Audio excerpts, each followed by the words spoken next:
akwai wani bidiyo da shi ma yake ci gaba da yawo, wani dattijo tsohon shugaban jam'iyyar APC da wani abokinsa, kuna kallo, tsoho ne tukub, ga mutum da farin gashi, ya tsufa ya galabaita, amma tozartattun wulaƙantattun 'yan bindigan nan haka suka kama shi, suna sai ya kawo kuɗi.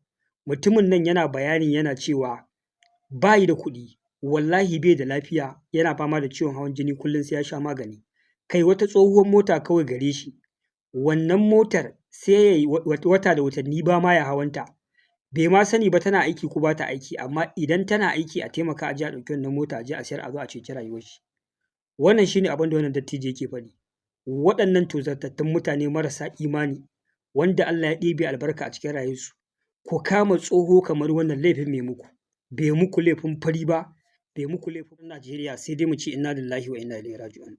Abubuwa dai na ci gaba da faruwa kamar shiryayyen fim, ko kuma mu ce a mafarki. Ana ci gaba da hallaka rayukan al'umma, ana ci gaba da garkuwa da su. A 'yan kwanakin nan an ga yadda Najeriya ta ɗauki zafi, an je jihar Oyo. A 'yan kwanakin nan an ga yadda Najeriya ta ɗauki zafi, an je jihar Oyo, an yi garkuwa da 'yan makaranta, lamarin da ya matuƙar tada ƙura. Aka ga 'yan kudu sun fito ƙwansu da ƙwarƙwatarsu, suna ta zanga-zanga, suna kira ga shugaban ƙasar Najeriya Bola Ahmad Tinubu da idan ba zai iya ceto waɗannan yaran ba, ya yi murabus. Wato su yanzu ne ma abin yake baƙo a gurinsu, shi yasa suke ɗaukan irin waɗannan matakai, hankalinsu yake tashi, suke ƙalubalantar shugaban ƙasa kai tsaye ba tare da ɓata lokaci ko yanke shawarar su yi zanga-zanga haramun bace ko halal bace. Tuni suka fito ƙwansu da ƙwarƙwatarsu, suna neman wa kansu 'yanci, suna kira ga lalle sai an shiga daji an ceto waɗannan 'yan makaranta. Mu kuwa dama a arewacin Najeriya tun abin yana baka mamaki idan aka ce maka an sace mutum 50, 100, 200 an shiga da su daji, har ya daina bada mamaki. Kai ba ma iya garkuwa da mutane ba, yanzu da za a baka labarin a ce an je wani ƙauye an kashe mutum 20, sai ka ga kamar ma ba a yi wani kisa da yawa ba, 20 kawai. Da dai 200 aka ce an kashe ko sama da haka, shi ne sai ka tsaya ma ka bincika ya aka yi abin ya faru. Amma yanzu a arewa lamarin ya kai ga dan dai a je a yi garkuwa da mutane kamar guda 100 ko 50 ko ƙasa da haka, a je a shigar da su daji, yanzu ba ma abin tattaunawa ba ne. Kuma hakan ma bai kai matakin ya ɗaga hankalin al'umma ba, balantana su yi zanga-zanga su kira ga mahukunta a ceci rayuwarsu. Wannan ƙasa al'amuranta su cike suke da ban al'ajabi da ban mamaki. Najeriya dai ita ce uwa a yankin Afirka. Ana ikirarin ta fi kowa tattalin arziki, ta fi kowa nagartattun sojoji, ta fi kowa yawan mutane a Afirka. Amma zance na gaskiya, abubuwan da suke damun mu sai dai mu ci gaba da addu'a muna neman mafita. Muna roƙon Allah subhanahu wata'ala ya kawo mana shugabancin da za a canza lamura. Amma idan kana kallon irin abubuwan da suke faruwa a wannan ƙasar, za ka ringa shan mamaki da al'ajabi. 'Yan ta'adda na ci gaba da cin karensu babu babbaka. An ga shekarun da ƙungiyar Bamako ta share a Maiduguri, tana ci gaba da hallaka jami'an sojoji da al'ummar gari. Bayan ta samu gindin zama, an ga ba a ɗauki mataki a kanta ba yadda ya dace. An ga yadda wasu sababbin ƙungiyoyi suke ci gaba da ɓullowa, su ma suna ci gaba da kama wasu yankuna na Najeriya. Ga 'yan bindigar daji sun zama annoba, su ma suna ci gaba da cin karensu babu babbaka, irin su ɗan bindiga Bello Turji, irin su Halilu Sububu, irin su Dogo Gida da sai sauran 'yan bindiga ga su nan. Kamar wasu sarakuna haka suke zuwa su kama ƙauye, su sanya ma wannan ƙauye haraji, idan ba a kawo kuɗi ba su tashi mutane. Kuma gwamnatin Najeriya tana nan tana kallon su. Wannan abin yana ban mamaki. Babu ma ni abin da ya fi ban mamaki da al'ajabi sama da yadda zan ga wai a zo a samu ƙauye, a ce an sa ma wannan ƙauyen harajin naira miliyan 50. An ba ku nan da sati ɗaya, idan ba ku kawo wannan kuɗin ba za a zo a tashe ku a hallaka ku. Kuma ka rasa ina jami'an tsaro suke har wannan wa'adi ya cika, ko kuma mutanen nan su haɗa kuɗin nan don su ceci rayuwarsu su kai. Idan ko ba su haɗa kuɗin nan ba, sai dai ka ga bidiyo yana yawo ga su nan suna loda kayayyakinsu a motoci, wasu a mashina, wasu a ƙasa suna tafiya kamar shanu za su tsere da rayukansu kawai don su tsira. Amma idan ba su kai wannan kuɗi ba sai an kama su. Wannan wani irin al'amari ne? Ni fa wannan abin yana min mamaki. Yanzu jira za a yi sai 'yan ta'addan sun ringa ɗaukan makamai sun kawo hari, ko ko kamata ya ƙaddamar da wani operation ƙwaya ɗaya wanda za a shafe su gabaki ɗayansu, a huta kacokan. Ni ina da mafita akan yadda za a kawo ƙarshen wannan ta'addancin. A nan maganar da nake yi shi ne, a arewacin Najeriya dama harkar ta'addanci ta riga ta zama ruwan dare. Ba wani abu ba ne baƙo ko sabon al'amari. abubuwa ya rincaɓe har aka kai matakin da su mabiya addinin Kiristoci suka ga ba za su iya ba, suka fara kira ga ƙasar Amurka ta zo ta kawo musu ɗauki cewa masu mabiya addinin su ake kashewa, duk da jama'a sun san waɗannan labarai ko hikayoyi ƙarya ne suke faɗi. Kowa da kowa waɗannan 'yan ta'adda suke kashewa ba sa zaɓen addini ko yare, haɗawa kawai suke yi. Amma dai lamarin ya kai ga matakin da har sai da suka fara roƙon shugaban ƙasar Amurka Donald Trump ya turo da sojoji ya zo ya taimake su, wanda a halin da ake ciki a yanzu kowa ya sani cewa akwai sojojin Amurka a cikin Najeriya da suke ikirarin cewa sun zo taimakon Kiristoci. To yanzu ga abin ya ƙara faɗaɗa ya kai kudancin Najeriya. Da muna cewa iya abin a yankin mu ya tsaya, an kasa kawo ƙarshen shi. To fa yanzu abin ya fara tsallakawa kudanci. Su ma irin dai salon da aka yi ta amfani da shi a arewa, da shi aka fara.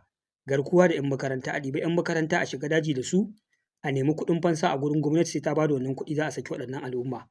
Idan aka sake su kuma bayan kwana biyu a je a tashi wani ƙauye ko a kama wani sarki ko a kama wasu mutane, da dai haka abin ya fara, su ma yanzu gashi abin ya shafe su. Wato da daga wani yanki na ƙasa yanzu abin yana neman ya karaɗe ƙasa gabaki ɗaya. Sai dai ina da tabbacin cewa zai wuya wannan lamari ya ci gaba, domin kuwa su 'yan kudu ba za su lamunci irin wannan lamarin ba, sai dai a yi mai yiwuwa domin a kawo ƙarshen wannan fitina. Akwai wani bidiyo da shi ma yake ci gaba da yawo, wani dattijo tsohon shugaban jam'iyyar APC da wani abokinsa, kuna kallo tsoho ne tukub, ga mutum da farin gashi, ya tsufa ya galabaita, amma tozartattun wulaƙantattun 'yan bindigan nan haka suka kama shi, suna sai ya kawo kuɗi.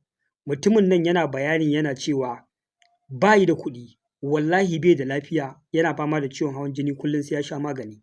Kai wata tsohuwar mota kawai gare shi, wannan motar sai ya yi wata da watanni ba ma ya hawanta, bai ma sani ba tana aiki ko ba ta aiki, amma idan tana aiki a taimaka a je a ɗauki wannan mota a je a sayar a zo a ceci rayuwar shi. Wannan shine abin da wannan dattijo yake faɗi. Waɗannan tozartattun mutane marasa imani, wanda Allah ya ɗebe albarka a cikin rayuwarsu, ku kama tsoho kamar wannan laifin mai muku, bai muku laifin fari ba, bai muku laifin baƙi ba, azzalumai macuta, ku kama tsoho kamar wannan ku ce sai ya ba ku kuɗi.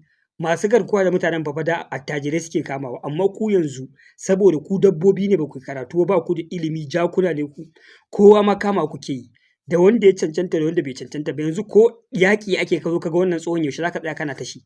Ai bai kamata ka kalle shi ba, balantana ka ce za ka kama shi. Amma kawai saboda waɗannan mutanen jakai ne, ku dube da suka kama tsofaffi haka suna gana musu azaba. Wani abu da yake mugun ƙona min rai shine, wani abu da yake ƙara mugun ƙona min rai shine yadda waɗannan mutanen suke ƙara janyo ma al'ummar musulman arewacin Najeriya baƙin jini tare da jingina lamarin ayyukan da suke da musulunci. Gashi wani abu da mutane ba sa fahimta, sun fito daga cikin ƙabilar Fulani, kuma ba gaba ɗaya ƙabilar Fulani ba ne 'yan ta'adda. Sai su zo su kama 'yan uwansu Fulani masu shanu, su sace musu shanu, su kama mutanen gari su zalunce su.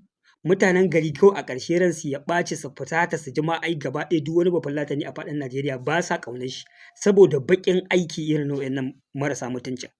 Yanzu jama'a duk wanda ya ga bidiyon wannan tsohon yana cikin wannan yanayi, tsakani ga Allah ya ba zai ji jikin shi yana kyarma, zuciyar shi tana tafarfasa ba, yana ji kamar ma a je a musu kan mai uwa da wabi gaba ɗaya a hallaka su a cikin dajin da suke su waɗannan 'yan bindiga. Cutar da mu suke yi, su cutar da addininmu, su cutar da yankinmu, suna ƙoƙarin su cutar da ɗan zaman lafiyan da ya rage tsakanin Hausawa da Fulani. Irin wannan mugun ɗanyen aikin da kuke, ya mutane ba za su kalli ƙabilar Fulani sai 'yan ta'adda ba ne. Idan wani ya yi haƙuri ya ce a muku uzuri, wani fa ba zai yi haƙuri ba, mu ne ma muke haƙurin muna cewa a muku uzuri. Amma yanzu ta kai ga da za ka zo wucewa a daji kawai ka ga mutum da kayan Fulani sai gabanka ya faɗi. Kawai cewa za ka ga wani mai garkuwa da mutane zai sace ka, saboda irin wannan mugun ɗanyen aikin da kuke yi. Kun dugunzuma komai, kun lalata zaman lafiyan al'umma, mutane sun rasa me ma yake musu daɗi. Ga ƙasa gwamnati tana cutar da al'umma, ba ta aikin da ya dace. Ga ku kuma a daji kuna kama kan mai uwa da wabi, da tsoho da mata da ƙananan yara da talakawa, ba wanda in kuka samu ba za ku da kuma ku kai daji ku ce sai an ba ku kuɗi ba. Wannan wani irin tozarci ne. Ku rinka kama ma misali, ba ma fata ake ba, da ma masu kuɗi kuke kamawa daban, amma saboda dabbanci kowa kuke kamawa. Wannan shine kaɗan daga cikin halin da al'umma suka tsinci kansu a ciki. Ni idan aka tambaye ni me mafita, menene shawara akan yadda za a kawo ƙarshen wannan fitina, nakan ce maganar a jira wai a sauke shugaban ƙasa a ɗora sabo kafin a kawo ƙarshen wannan matsalar labarin banza dofi ne. Wannan matsalar ba ta a canza gwamnati ba ne, a ce an naɗa sabon shugaba, sabon ministan tsaro sannan a kawo ƙarshen ta. magana ce ta al'umman Najeriya su taru ƙwansu da ƙwarƙwatansu.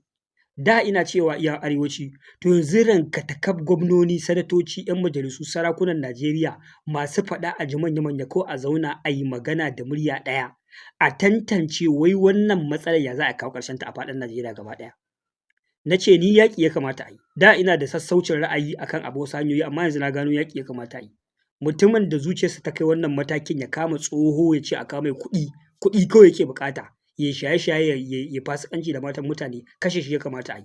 Saboda haka waɗannan mutanen yaƙarsu ya kamata a yi, a yanke shawara kawai ta yaƙarsu. Na ce wata 3 rak ya kamata a ware. Lokacin coronavirus an ji tsoron 'yan Najeriya za su halaka, aka daina sallah, aka daina zuwa coci, aka daina kasuwanci, aka daina tafiye-tafiye, aka yi isolation ɗin mutane, aka rufe Najeriya ruf, babu shiga babu fita tsawon watanni. Saboda haka wannan matsalar ta fi corona hatsari. Tarwatsa ƙasar take shirin yi. A yanke shawara a rufe Najeriya ba shiga ba fita. A tanaji jami'an tsaro daga kowane fanni na sojoji, 'yan sanda, civil defense, DSS, kai kowane nau'in sojoji. A yi tracing ɗin dajika ko jihohin da suke da waɗannan 'yan ta'addan.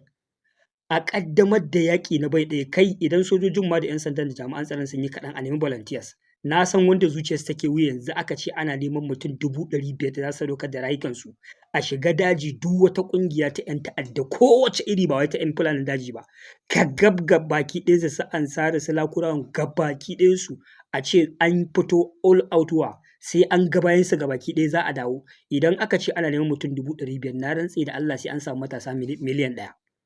Kai idan gwamnatin Najeriya ma ta zo da son zuciya ta ce babu kuɗin da za ta yaƙi 'yan ta'addan nan, a buɗe asusu, wallahi sai an tara fiye da abin da ake nema.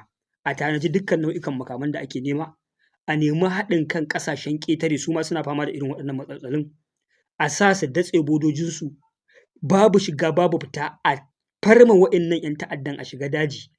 Wanda ya miƙa hannu a danƙe shi, ba wai ƙyale shi za a yi ya miƙa hannu ba, za a hukunta shi daga baya, amma wanda bai miƙa wuya ba a hallaka shi har lahira. Kar a dakata sai an tabbatar duk wani mutum da yake ansa sunan ɗan ta'adda ya mutu ko kuma yana hannu. Wannan shine mafita. Wannan shine kawai mafita. A shiga dajin nan, kar a bar kowane irin ɗan ta'adda ƙwaya ɗaya a ciki sai an hallaka shi ko ya shiga hannu. Na rantse da Allah ana ƙaddamar da wannan operation ɗin, shikenan al'umma za ta zauna lafiya. Sannan ya zamana akwai dokar da duk wanda aka kama da matakin garkuwa da mutane a yanke mai hukuncin kisa. Ba ɓata lokaci, ku ga in za a ci gaba da wannan lamarin. Ya za a yi ta abu ɗaya a ce wai ana kashe mutane a jira wai sai an yi zaɓe sannan a canza gwamnati, sannan gwamnati ta kama al'umma mafita. Wannan raina hankali ne, ɓata mutane lokaci ne. Kwata-kwata wannan ba shi bane mafita. Kar a ƙara alakanta matsalar rashin tsaro da siyasa ko wata gwamnati ta gaza. Najeriya, 'yan Najeriya ne za su nemi kansu mafita. Kawai su tashi tsaye, su yanke shawara, yaƙi za a yi ko me za a yi. A yanke shawara a wata 3 a gama wannan yaƙin, ba wai sai an jira election, an yi election, shugaban ƙasa ya ci, ya naɗa jami'an tsaro, sannan a ce wai za a fara sabon lale a bullo da wasu hanyoyi na raina mutane hankali ba. Wannan shine kawai al'umma suna ɓata ma kansu lokaci, ana neman a haɗa faɗan ƙabilanci, Hausawa, Fulani, kaza da sauransu. Ga abin da ya kamata a ce an yi. Jama'a Allah ya kawo mana zaman lafiya a wannan ƙasar tamu Najeriya. Allah ya kawo mana ƙarshen waɗannan fitattunu. Wassalamu alaikum.